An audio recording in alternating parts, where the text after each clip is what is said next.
Hi. நம்ம இன்னைக்கு பார்க்க போகிறது ஃபஸ்ட்டு பேசிக்ஸ் தான்.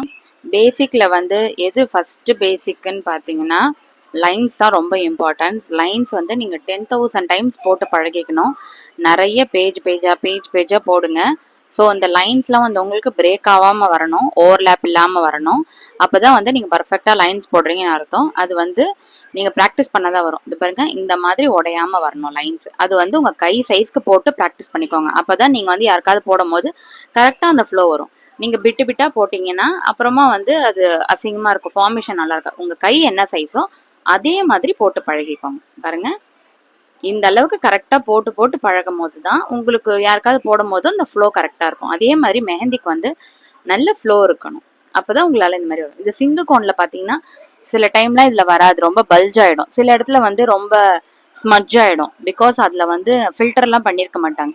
பட் ஆர்கானிக் கோன் நம்ம ஃபில்டர் பண்ணி அதுக்கப்புறம் நம்ம அழகாக மிக்ஸ் பண்ணி அந்த பிளெண்ட் பண்ணி பண்ணுறதுனால அந்த ஃப்ளோ நல்லா இருக்கும். ஓகே, இது தின் லைன். இப்போ நம்ம திக் லைன் எப்படி போடுறதுன்னு நான் சொல்லித்தரேன். திக் லைன் போடும் போது எப்படி போடணும்னா, தின் லைன் போட்டுட்டு இன்னொரு தின் லைன் போட்டுட்டு அதுக்கப்புறம் இது உள்ள நம்ம மெஹந்தியை ஃபில் பண்ணணும். இந்த மாதிரி தான் திக் லைன் ஃபார்ம் பண்ணுமே தவிர நீங்கள் அப்படியே அமுக்கி இந்த மாதிரி அமுக்கி இந்த ப்ரெஷர் கொடுத்து இந்த மாதிரி போடுறது தப்பு. ஸோ ஃப்ளோஸ் அது சில இடத்துல ஏற்ற இறக்கமாக இருக்கும். இது தப்பு. ஸோ நீங்கள் எப்போவுமே லைன் போடும்போது திக் லைன் போடும்போது டபுள் லைன் போட்டுட்டு தான் போடணும். அதே மாதிரி ஒரு லைன் போடும்போது இந்த மாதிரி போடக்கூடாது. கொஞ்சம் பிட்டாக போடக்கூடாது. ஒரே ஃப்ளோ அட் அ ஸ்ட்ரெச் நீங்கள் ஒரு லைன் போட்டுடணும் கை அளவுக்கு. ஓகே, அப்போ தான் நல்லாயிருக்கும். இங்கே பாருங்க, என்னதான் இருந்தாலும் அந்த இடத்துல பாருங்க அசிங்கமாக தெரியுது நம்ம விட்டு போன இடத்துல. சில இடத்துல பண்ணால் பரவாயில்ல, பட் நிறைய இடத்துல பண்ணால் அது ரொம்ப அசிங்கமாக ஆக்வர்டாக இருக்கும். ஓகே, நெக்ஸ்ட் ஒன் பாருங்க, vertical line, standing line. Okay, இதுவும் அதே மாதிரி தான். இதையும் அதே மாதிரி லைன்ஸ் போட்டுக்கோங்க. ஃப்ளோ நல்லா வேணும், ஃப்ளோ ரொம்ப முக்கியம். ஸோ இது திக் லைன். இது 10,000 டைம்ஸ் நீங்கள் போடணும். லைன்ஸ் நீங்கள் 10,000 டைம்ஸ் நீங்கள் போட்டு பழகினாதான் உங்களுக்கு லைன்ஸு ரொம்ப சரளமாக ஈஸியாக வரும். ஓகே, இது ஸ்லாண்டிங் லைன். இப்போ நான் போடுறேன்னா நான் அத்தனை தடவை ப்ராக்டிஸ் பண்ணனால மட்டும்தான் என்னால் இந்த மாதிரி போட முடியும். ஓகே, இது இந்த slanting line, right slanting line, left slanting line. So இந்த மாதிரி பிரேக் ஆச்சுன்னா அந்த இடத்துல மட்டும் ஃபீல் பண்ணுங்க, திருப்பியும் ஓவர்லேப் பண்ணாதீங்க. ஓகே, இந்த லைன்ஸ்லாம் ரொம்ப முக்கியம். நீங்கள் எந்த டிசைன் போட்டாலும் இந்த லைன்ஸ் முக்கியம், ஃப்ளோ முக்கியம். நீங்கள் ஒரு கர்வ் போட்டால் கூட ஃப்ளோ ரொம்ப முக்கியம். ஸோ இந்த லைன்ஸ் பாருங்க, இந்த லைன்ஸ் ஜிக்ஸாக் லைன் சொல்லுவாங்க.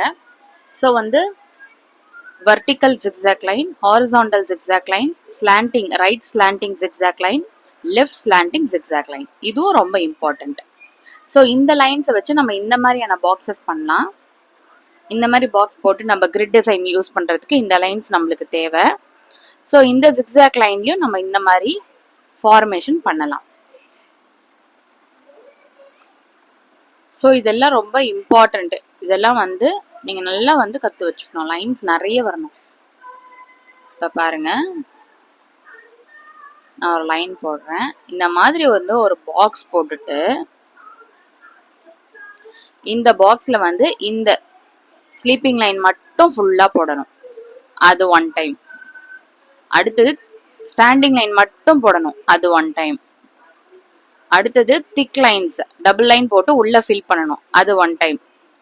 அதே மாதிரி வெர்டிக்கல் லைனு அதே மாதிரி போட்டு பண்ணணும். அதுக்கப்புறம் ஸ்லாண்டிங் லைன் இன்னொரு பாக்ஸில், right standing line, left slanting line, zigzag line, standing line, zigzag sleeping line, zigzag left slanting line, zigzag right slanting line. இது எல்லாமே மொத்தம் பார்த்தீங்கன்னா 10 வரும். ஸோ இந்த மாதிரி போடணும். அடுத்தது இந்த மாதிரி ஸ்லாண்டிங் வரும். இந்த லைன்ஸ் எல்லாமே நீங்கள் ப்ராக்டிஸ் பண்ணணும். இந்த லைன்ஸ் எல்லாமே பேசிக்ஸில் வந்துடும்.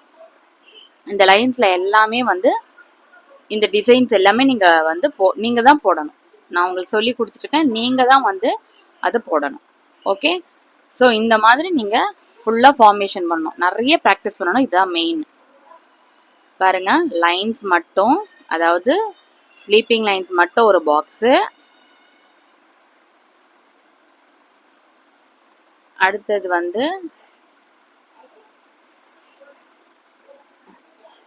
வெர்டிக்கல் லைன் ஒரு பாக்ஸ் போட்டு வெர்டிக்கல் லைன் மட்டும் போடுங்க. அது ஒரு பாக்ஸு. அடுத்தது வந்து ரைட் ஸ்லாண்டிங் லைன் மட்டும் ஒரு பாக்ஸ்ல போடுங்க.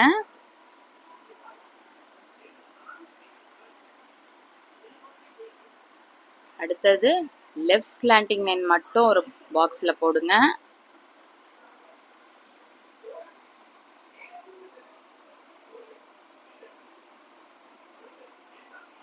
அதுக்கப்புறம் ரெண்டுத்தையுமே ஜாயின் பண்ணி ரைட் ஸ்லாண்டிங் லைன்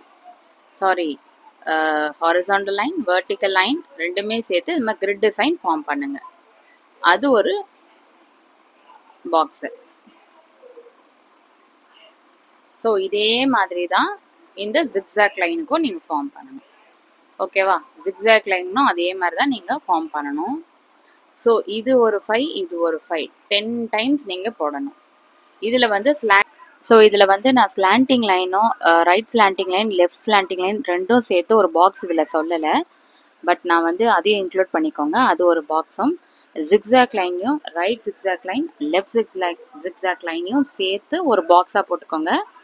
ஸோ அதை நான் இதில் சொல்லலை, அதையும் இன்க்ளூட் பண்ணிக்கோங்க. ஸோ இதில் 6 டைப்ஸு இதில் 6 டைப்ஸு டோட்டலாக 12 பாக்ஸஸ் வரும். நான் இதில் 10 கொடுத்துருக்கேன், பட் 12 பாக்ஸஸ் வரும். அதை நல்லா ப்ராக்டிஸ் பண்ணிக்கோங்க. நீங்கள் இந்த மாதிரி லைன்ஸ் நல்லா ப்ராக்டிஸ் பண்ணிங்கனாலே உங்களுக்கு ஃப்ளோ நல்லா வரும், நிறைய டிசைன்ஸ் நல்லா வரும்.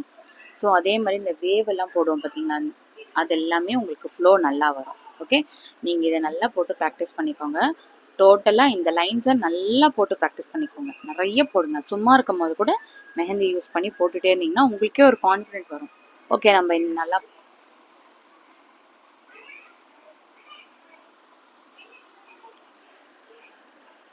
நெக்ஸ்ட் கிளாஸ் பார்த்தீங்கன்னு வச்சுக்கோங்க, ப்ரெஷர். ஸோ இதுவும் ரொம்ப ரொம்ப இம்பார்ட்டண்ட். ப்ரெஷர் பாருங்க, இப்போ நான் இப்படி போடுறேன், யூ கர்வ் போடுறேன்னு வச்சுக்கோங்க. அதில் வந்து கீழே வர்றது மட்டும் ப்ரெஷர் போடுறேன், மேலே போடுறது ப்ரெஷரை வந்து ரிலீஸ் பண்ணிடுறேன். ஸோ அதே மாதிரி நான் டவுன் ஃபோல்டு போடுறேன். ஸோ பாருங்க, ப்ரெஷர் கீழே வர்றது மட்டும் நான் ப்ரெஷர் போடுறேன். அப்போ அந்த இடத்துக்கு நான் ப்ரெஷர் போடுறேன். ஸோ இந்த ப்ரெஷர் கண்ட்ரோல் நீங்கள் தெரியணும். ஸோ இதுவும் பாருங்கள், ப்ரெஷர் போடுறேன், ரிலீஸ் பண்ணுறேன், ப்ரெஷர் போடுறேன். ஸோ நீங்கள் இந்த மாதிரி டிசைன்ஸ் போடலாம். பட் நீங்கள் இந்த மாதிரி ப்ராக்டிஸ் பண்ணிங்கன்னா உங்களுக்கு ஈஸியாக வரும். இது பாருங்கள், லைட்டாக போடுறேன், கொஞ்சம் டார்க்காக போடுறேன், கொஞ்சம் டார்க்காக போடுறேன், ரொம்ப டார்க்காக போடுறேன். இதெல்லாம் வந்து ப்ரெஷர் மூலியமாக மட்டும்தான் வரும். ஸோ பாருங்கள், இதெல்லாம் இந்த ப்ரெஷர் கண்ட்ரோல்லாம் நீங்கள் தெரிஞ்சு வச்சுக்கணும். லேஸாக போடுறது, டார்க்காக போடுறது. இப்போ பாருங்கள், நான் ப்ரெஷர் போட்டு இதை போடுறேன். ஸோ இந்த ப்ரெஷர் கண்ட்ரோலும் எக்ஸசைஸும் நீங்கள் பண்ணணும். ஸோ நான் ஸ்ப்ரில் மாதிரி போட்டேன், அப்புறம் உள்ள ப்ரெஷர் போட்டேன். ஸ்ப்ரில் மாதிரி போடுறேன், pressure pressure pressure pressure pressure, அவ்வளோதான். ஒரு ஃப்ளவர் ஃபார்ம் ஆயிடுச்சு. இது பாருங்கள், இதுக்கு வந்து இந்த மாதிரி போடுறது டைம் ஆகும். நம்ம இந்த மாதிரி ப்ரெஷர் நம்ம யூஸ் பண்ணோன்னா ஈஸியாக நம்ம இந்த ஃப்ளவரை மேக் பண்ணிடலாம். இது பாருங்கள், ப்ரெஷர் எங்கே போடுறேன்னு பாருங்கள். ப்ரெஷர் டாட் நல்ல ஒரு ப்ரெஷர் கொடுத்துட்டு, இதுவும் பாருங்கள் ப்ரெஷர் வச்சு ஒரு ஹார்ட் மேக் பண்ணலாம், டியர் ட்ராப்ஸ் மாதிரி. இந்த ப்ரெஷரில் இந்த மாதிரி வெயின்ஸ்க்கு வந்து ஒர்க் ஆகும், யூஸ் பண்ணிக்கலாம். இப்போ பாருங்கள், இந்த ப்ரெஷர் வந்து இது அப்படியே நம்ம இழுத்து விட்டோன்னா இது ஒரு டிசைன் ஆகிடும். இது பாருங்க, லாங் ப்ரெஷர் போட்டு ரிலீஸ் பண்ணுறேன், லாங் ப்ரெஷர் போட்டு ரிலீஸ் பண்ணுறேன். அரபிக் டிசைன்ஸ் எல்லாமே ப்ரெஷர் மூலியமாக தான் வரும். ஸோ இதெல்லாம் நீங்கள் நல்லா ப்ராக்டிஸ் பண்ணால் தான் உங்களால் அரபிக் டிசைன் வந்து நல்லா போட முடியும். பிகாஸ் அரபிக் டிசைனில் ஏற்றம் இறக்கம் கொஞ்சமாக இருக்கும், சில இடத்துல இருக்கவே இருக்காது. அந்த மாதிரி அவ்வளோ அழகாக ஃபார்மேஷன் வர்றதுக்கு நம்மளுக்கு வந்து இந்த ப்ரெஷர் ஃபார்மேஷன் தெரியும். ஸோ இதுவும் இம்பார்ட்டண்ட். நீங்கள் இந்த மாதிரி போட்டு பழகுங்க. டாட் லேசாக இழுக்கிறது, டாட் லேசாக இழுக்கிறது. அதே மாதிரி இது தொடாமல் இந்த எக்ஸசைஸ் நிறைய பண்ணுங்கள். ஸோ இந்த எக்ஸசைஸ் நீங்கள் பண்ணிங்கன்னா ஹாரிசாண்டலோ வெர்டிக்கல் எக்ஸசைஸ், இதோட எக்ஸசைஸ் பார்த்தீங்கன்னா இதுதான். இந்த லெசன் பார்த்தீங்கன்னா இதுதான் நீங்கள் போடணும். இது ஒரு பாக்ஸும் இது ஒரு பாக்ஸும் போட்டிங்கன்னா தான் உங்களுக்கு